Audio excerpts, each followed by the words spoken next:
Esta es una muy buena oportunidad para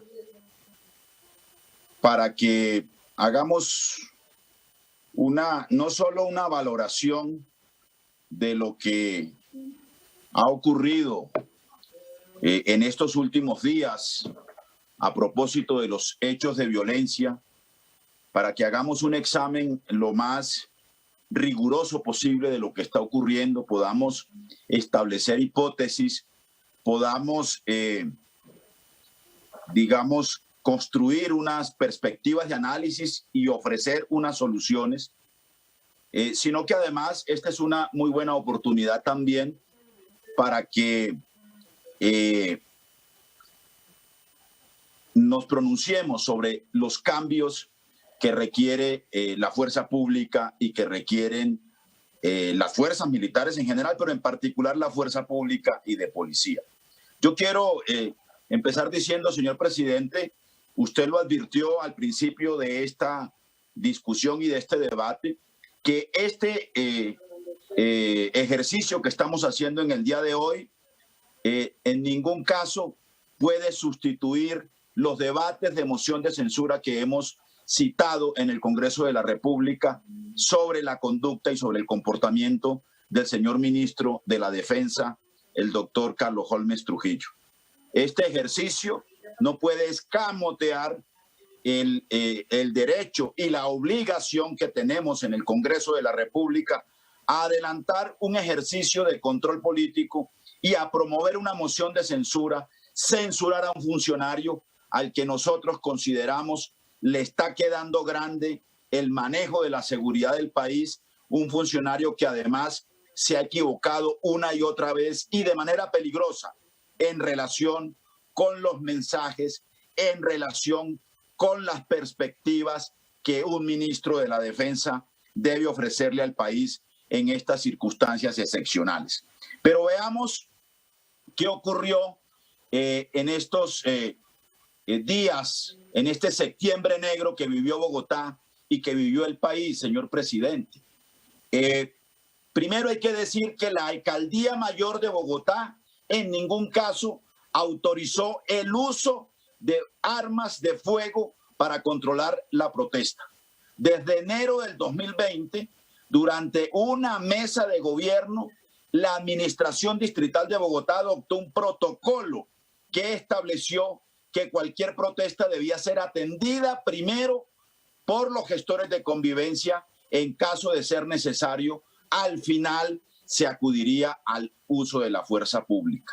Hay que decir que en la madrugada del 9 de septiembre, pues ya sabemos, aquí se han relatado los hechos, se produjo el asesinato y la muerte de Javier Ordóñez, luego de la agresión de 2 policías en Engativá, y luego se vinieron todos los hechos que ya hemos conocido, 10 muertos en la primera, 9 muertos registrados que tuvieron heridas de armas de fuego y otra víctima que fue arrollada por un bus del Sistema Integrado de Transporte Público en hechos de violencia ocurridos esa misma noche, esa primera noche de las protestas.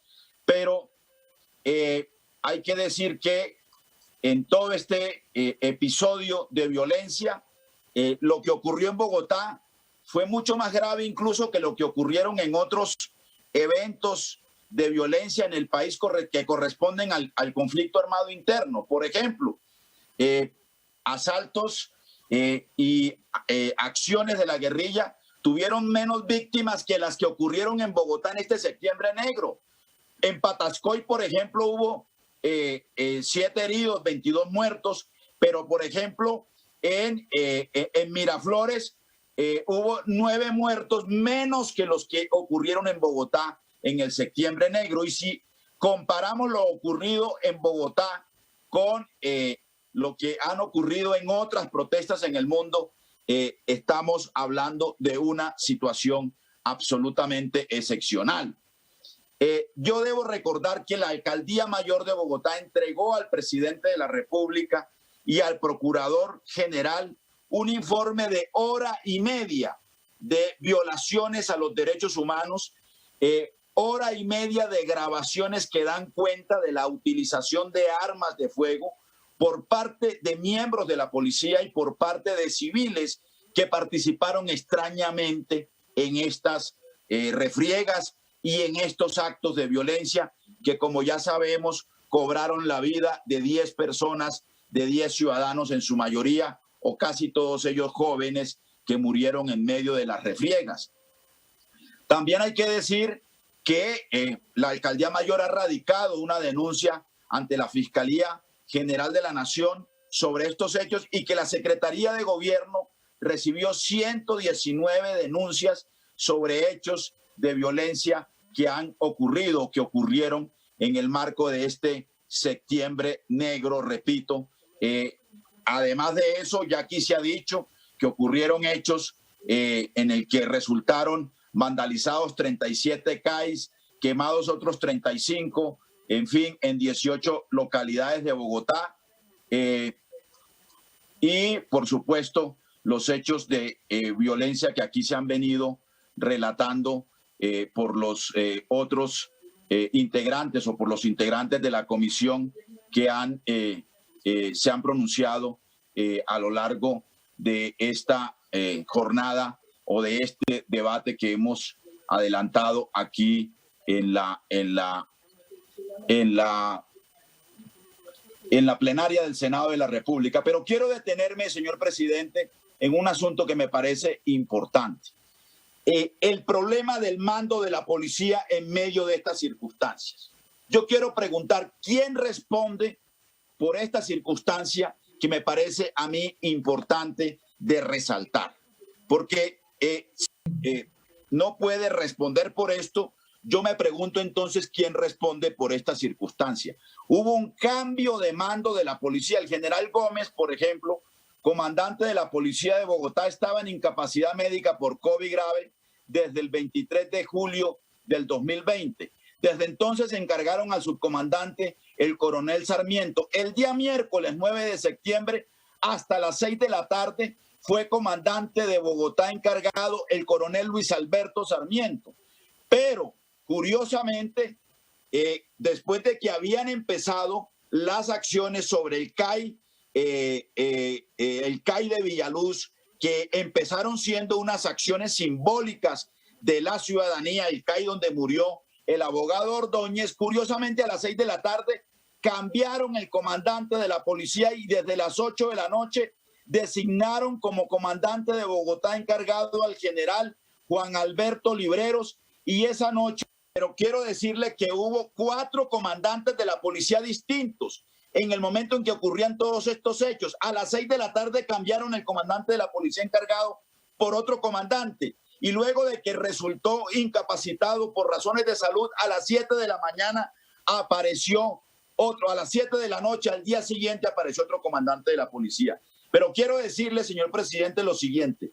Aquí se necesita una reforma de la policía que asegure, que recupere o que establezca el carácter civil de la fuerza pública, que adscriba la Policía Nacional al Ministerio del Interior, que revise la doctrina de amigo-enemigo, la concepción de enemigo interno que todavía circula en el ministro de Defensa, en el gobierno del presidente Duque y en el mando de la policía, pero que además se revisen las condiciones de desigualdad, las condiciones de deterioro de condiciones laborales de los policías de base en todo el país y en la ciudad de Bogotá, en virtud de una decisión, por ejemplo, del 2018, de una decisión judicial, se han retirado desde entonces 15,000 policías que podrían ser hasta 40,000 hacia adelante. Los turnos han sido demasiado extensos y hay falta de descansos. El estrés es muy alto. El riesgo del contagio del COVID ha sido superior a la fuerza para resolver los problemas de atención. Hay problemas de enormes desigualdades entre los mandos de la policía y los policías de base. Aquí se necesita una revisión también de los manuales de operación, del uso de las armas. La Policía Nacional tiene que ser un cuerpo democrático a su interior, tiene que ser un cuerpo civil y tiene que ser un cuerpo que acoja y que practique los más altos estándares en materia de derechos humanos, señor presidente. Muchas gracias. Bueno, muy bien, senador.